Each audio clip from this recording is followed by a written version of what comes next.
பதட்டப்படுறாங்க, வதந்திகளை பரப்பாதீங்கிறாங்க. இதுல காட்டின ஆர்வத்தை ஏன் கள்ளக்குறிச்சியில காட்டல? கள்ளக்குறிச்சியில சாராய மரணங்கள் நடந்துச்சு, அப்ப ஏன் போய் எந்த அமைச்சரும் அண்ணல? அதனாலதானே பொதுமக்கள் மத்தியில இது ஒரு தாக்கத்தை ஏற்படுத்துது. எல்லா பிரச்சனையும் ஒரே மாதிரி அணுகிருக்கலாம்ல. இன்றைக்கு விஜய் மீது இதுல எந்த நடவடிக்கையும் எடுக்காமல் இருக்கிறதுக்கு பின்னால விஜய் மீது வழக்கு பதிவு செய்தாலோ அவர் கைது நடவடிக்கை எடுத்தாலோ அது மக்கள் மத்தியில விஜய மாசாக்கிறோம்னு அரசு அச்சப்படுது. அந்த இடம் சுவாமிநாதன், இந்த கேள்வி இப்ப பிரியன் சாரும் அந்த கேள்வியை கேட்டாங்க, முதல்வர்கிட்டே அந்த கேள்வி கேட்கப்படுது. நள்ளிரவில் செய்தியாளர்கள் கேட்கிறாங்க விஜய் கைது செய்யப்படுவாரா அப்படின்றப்ப அவர் சொன்னது, நீங்க எனக்கு உங்க கேள்வி புரியுது, நான் எந்த அரசியல் இதுக்கும் நான் பதில் சொல்ல விரும்பல, ஆணையத்தின் முடிவு வந்த பிறகு நடவடிக்கை எடுக்கப்படும் அப்படின்னு சொல்றார். இப்ப ஆணையம் எப்ப முடிவை தரப்போகுதுன்ற ஒரு கேள்வியும் இருக்கு. ஒண்ணு, இப்ப நிறைய சந்தேகங்கள் இருக்குல்ல சுவாமிநாதன்.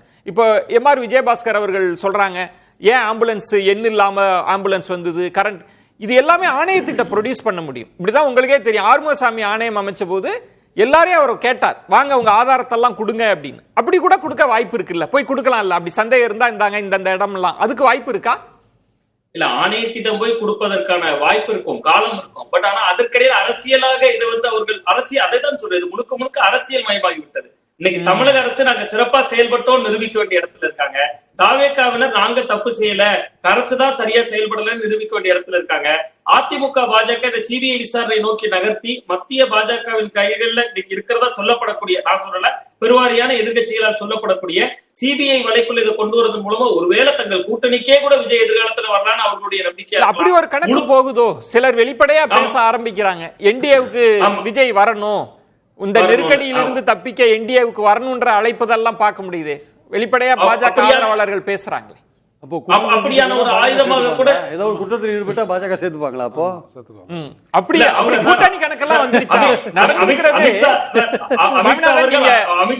அமித்ஷா அவர்கள் குற்றவாளி பட்டியல் இந்த மிளகாய்பொடி வெங்கடேசனையே பார்த்துட்டு போனார்.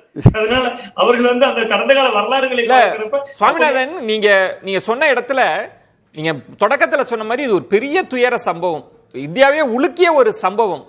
அதுக்குள்ள இந்த சம்பவம் அரசியல் கணக்கு கூட்டணி கணக்கா மாறிடுச்சா அந்த சோகம் வழியாவதற்கு முன்பே?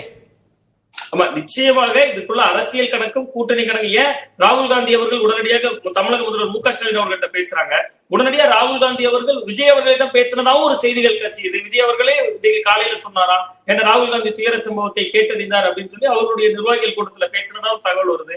அப்ப இது முழுக்க முழுக்க ஒரு அரசியல் மயமாக மாற்றுவதற்கான ஒரு முயற்சி தான் இன்னைக்கு சதின்னு அவர்கள் சொல்வதற்கு பின்னாலும் தமிழக அரசு நாங்க சிறப்பா செயல்பட்டோம்னு சொன்னதுக்கு பின்னாடி தமிழக அரசு சிறப்பா செயல்பட்டாங்க, சம்பவம் நடந்த பின்னாடி செயல்பட்டாங்கல்ல. அப்ப இதே வேகத்தையே கள்ளக்குறிச்சிக்கு முதல்வர் அவர்கள் போகல, அப்ப அங்கேயும் போயிருக்கணும்ல, அங்கேயும் மனித உயிர்கள் தானே, அங்கேயே அன்பில் மகேஷ் அவர்களோ மற்ற அமைச்சர்களோ போய் அழுகல. அப்ப அதெல்லாம் சேர்த்துதானே இங்க மக்கள் மன்றத்துல அரசியல் களமாக அது மாற்றப்படுகிறது.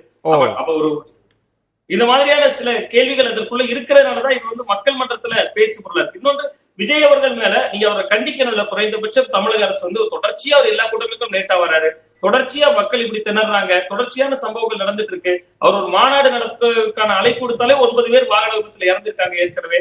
அப்ப இந்த கூட்டத்தை மானிட்டர் பண்ணி அரசு அவரை இது மாதிரியான விஷயங்களை முன்கூட்டியே எஃப்ஐஆர் போட்டுருக்கணும்ல. நீங்க ஏன் கூட்டத்துக்கு லேட்டா வரீங்க, எவ்வளவு போக்குவரத்து, அது அரசு தயங்குதுன்னு நினைக்கிறீங்களா? விஜய் மீது ஏதாவது நடவடிக்கை எடுத்தா சிக்கல் வந்துரும் தயக்கம் இருக்கு அரசுக்கு? அவர்கள் ஒரு காலகட்டத்தில் எம்ஜிஆர் அவர்கள் கட்சி ஆரம்பித்த பின்பு கிட்டத்தட்ட அவர்கள் எவ்வளவு ஆண்டுகள் எதிர்கட்சியாக இருந்தார்களோ அந்த அச்சம் அரசுக்கு இருக்கிறதாக நான் பாக்குறேன். ஆனா எம்ஜிஆர் அல்ல விஜய். ஆனால் அரசு அப்படி நினைத்துக் கொண்டு விஜய் அவர்களுக்கு ஒரு சாப்ட் கார்னராக டீல் பண்றதா பாக்குறேன்.